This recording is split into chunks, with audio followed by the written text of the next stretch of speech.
Hello everyone, কেমন আছো তোমরা সবাই? আশা করি ভালো আছো। তো আজকে আমি আমার সকালের ভিডিওটা তোমাদেরকে সকাল থেকেই শুরু করলাম ভিডিওটা। তো গুড মর্নিং সবাইকে। আর আমি এই যে মশারি টাঙিয়ে নিচ্ছি, আর মশারির 4টে ফিতে কিন্তু আমাকে এক জায়গায় করতে হয়, কেননা আমার মশারির যদি 4টে ফিতে এক জায়গায় না থাকে তাহলে কিন্তু আমার হাজব্যান্ড প্রচণ্ড রেগে যায়, কারণ সে মশারি টাঙায়। আর মশারি টাঙানোর সময় যদি 4টে ফিতে একসাথে না পায় না, ও কিন্তু খুব রেগে যায়। কী জানি, আমি সেটা জানি না, এটা বলে খুব সুবিধা হয়। তোমরা যদি জানো তো আমাকে কমেন্টে তারপরে আমি তোমার এই বড় ভিডিও বানানোর একটাই উদ্দেশ্য, যে একজন কমেন্ট করেছে, একটা ভাই, রাহুল সামন্ত ভাই বলেছে যে দিদি ভাই তুমি একটা বড় ভিডিও বানাও। তো আমার দেখো, আমি তো সেরকম কোথাও যাইও নি, বড় ভিডিও বানাবো কী করে? তো আমি এই ঘরের যা কাজ করছি সেগুলোই তোমাদেরকে আমি দেখিয়ে দিচ্ছি। তো আমার ঘর বিছানা আমার ঝাড়া হয়ে গেল, তারপরেই আমি এখন করে নেব কি, ঘর টর মুছে নেবো সব। হ্যাঁ, তো তোমরা দেখতে থাকো, যা করছি সেটাই তোমাদেরকে আমি দেখাতে থাকছি।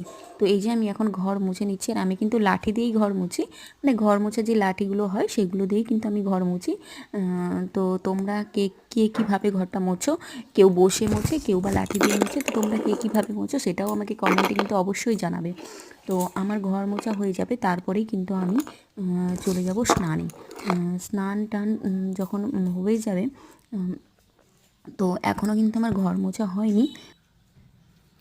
তো আমার ঘর মোছা যেই হয়ে যাবে, তো আমি পুরো আমার বাড়িটা তোমাদেরকে দেখিয়ে দিচ্ছি। আমি ঘরটা যেভাবে পরিষ্কার রেখেছি, এই যে আমার এটা হলো ডাইনিং রুম, ডাইনিং রুমটাও আমি কিন্তু পুরোটাই মুছে নিই।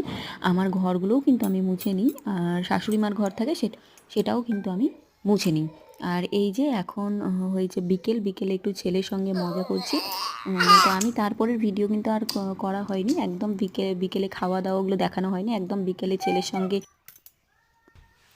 তো আমি সেখান থেকেই দেখাচ্ছি। তো ছেলের সঙ্গে উঠে খুব মজা হয়। এবার আমি সব কিছু গুছিয়ে নেবো, বিছানা, ছাদ থেকে জামা কাপড় আনবো, ছেলেকে রেডি করব, আমি রেডি হব। তো এটাই আমার ব্লগ। তো তোমাদের কেমন লাগলো আমাকে কমেন্টে অবশ্যই জানাবে।